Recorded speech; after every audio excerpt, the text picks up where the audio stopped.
Assalamualaikum warahmatullahi wabarakatuh. Oke, selamat pagi peserta MPLS. Tetap semangat, pagi. Nah, untuk kali ini Bapak akan menjelaskan mengenai materi MPLS, yaitu pengamalan nilai-nilai Pancasila.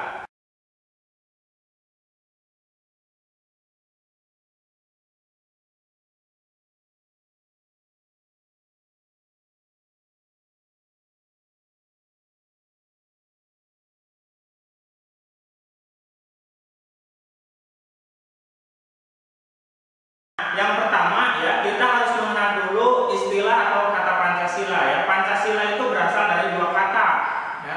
Berasal dari dua kata, yaitu panca dan sila. Panca itu berarti 5, sedangkan sila berarti dasar. Jadi Pancasila itu 5 dasar. Nah, tapi sebelumnya kita harus tahu dulu dasar hukum mengenai butir-butir pedoman penghayatan Pancasila. Hukumnya adalah ketetapan MPR nomor 2 MPR ya, 1978 tentang Eka Prasetya Pancakarsa. Nah, mengapa harus Pancasila? Ya, jumlah bulu Garuda Pancasila itu melambangkan suatu kemerdekaan atau proklamasi kemerdekaan Republik Indonesia pada tanggal 17 Agustus 1945 ya.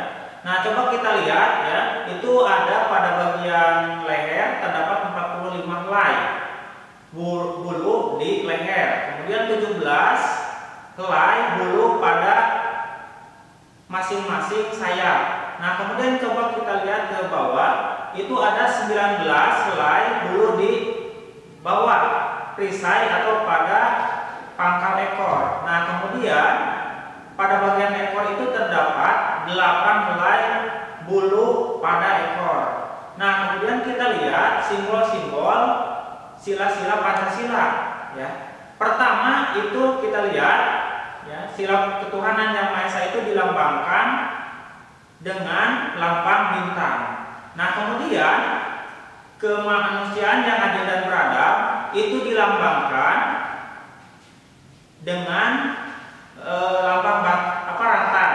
Kemudian sila ketiga itu dilambangkan oleh pohon beringin. Sila keempat oleh hikmah kebijaksanaan dalam permusyawaratan perwakilan itu dilambangkan dengan banteng. Nah, kemudian keadilan sosial bagi seluruh rakyat Indonesia itu dilambangkan ya padi dan kapas. Nah, tentunya ini mempunyai suatu makna yang mendalam bagi Pancasila itu sendiri. Pertama, ketuhanan yang Maha Esa. Kita sebagai makhluk yang percaya terhadap Zat yang Maha Kuasa, tentunya kita harus percaya dan takut kepada Tuhan yang Maha Esa. Kemudian yang kedua adalah kita harus menghormati dan bekerja sama antara pemeluk agama dan kepercayaan yang berbeda-beda sehingga terbina kerukunan hidup. Nah, di sini kita harus saling toleransi antara umat yang satu dengan umat yang lainnya. Kemudian yang ketiga adalah kita harus menghormati kebebasan menjalankan ibadah sesuai dengan agama dan kepercayaannya itu, dan tidak memaksakan kepercayaan kita kepada orang lain. Sila kemanusiaan yang adil dan beradab. Nah, diantaranya kita harus mengakui persamaan derajat, persamaan hak, persamaan kewajiban sesama manusia. Nah, di sini kita sebagai manusia harus memiliki suatu persamaan derajat antara laki-laki dengan laki-laki, laki-laki dengan perempuan. Kita mempunyai suatu persamaan yang mana kita ya tidak ada yang lebih tinggi dan tidak ada yang lebih rendah. Jadi semua manusia itu sama. Yang kemudian yang kedua adalah menjunjung nilai kemanusiaan. Nah, di sini kita harus menghormati antara yang satu dengan yang lainnya. Kemudian yang ketiga adalah gemar melakukan kegiatan kemanusiaan. Di sini ya diantaranya adalah bisa tolong menolong, kemudian membantu korban bencana alam, yang membantu orang yang kesusahan dan sebagainya. Nah, kemudian yang keempat adalah berani membela kebenaran dan keadilan. Yang ketiga adalah sila persatuan Indonesia. Nah, butir-butirnya adalah salah satunya adalah menempatkan persatuan dan kesatuan, kepentingan dan keselamatan bangsa dan negara di pribadi dan golongan. Nah, tentunya kita harus menjunjung tinggi, ya, harus menempatkan persatuan dan kesatuan itu di atas kepentingan pribadi dan golongan. Nah, kemudian yang keduanya adalah rela berkorban untuk kepentingan bangsa dan negara.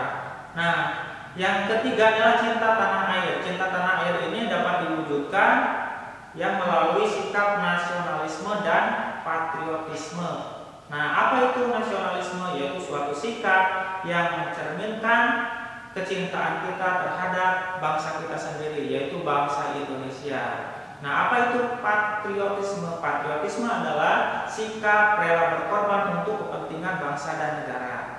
Nah, kemudian yang keempat, bangga sebagai bangsa Indonesia dan tanah air Indonesia. Nah, tentunya kita sebagai bangsa Indonesia ini harus bangga terhadap apa yang kita miliki, apa yang kita punya, ya, apa yang menjadi kemajuan dan kelemahan bangsa Indonesia itu harus kita banggakan, ya. Yang dipimpin oleh hikmah kebijaksanaan dalam permusyawaratan perwakilan. Nah, diantaranya adalah mengutamakan kepentingan negara dan masyarakat. Nah, kemudian yang kedua adalah tidak memaksakan kehendak kepada orang lain. Nah, tentunya dalam suatu musyawarah harus mencapai kata mufakat, bukan kata sepakat. Nah, di sini kita tidak boleh memaksakan pendapat kita kepada orang lain. Nah, tentunya orang lain pun, ya, tidak bisa memaksakan kehendak kepada kita juga. Nah, di sini kita harus menghormati, ya, harus punya jiwa di mana kita, ya, mempunyai pendapat masing-masing, ya, seperti itu. Kemudian mengutamakan musyawarah dalam mengambil keputusan.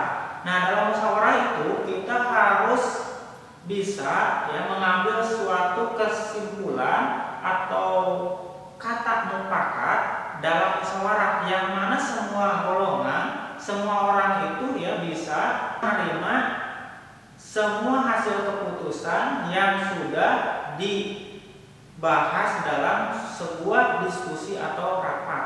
Kelima adalah sila keadilan sosial bagi seluruh rakyat Indonesia.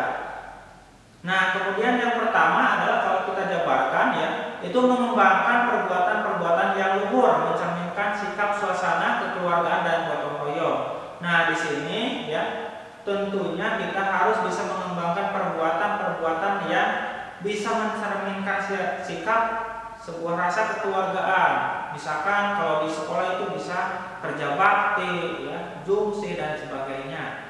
Kemudian ini adalah tidak melaksanakan perbuatan yang merugikan kepentingan umum. Suka bekerja keras. Nah, salah satu dalam butir sikap Pancasila adalah suka bekerja keras. Ini adalah salah satu bagian dari pengamalan sila-sila Pancasila. Kemudian tidak boros.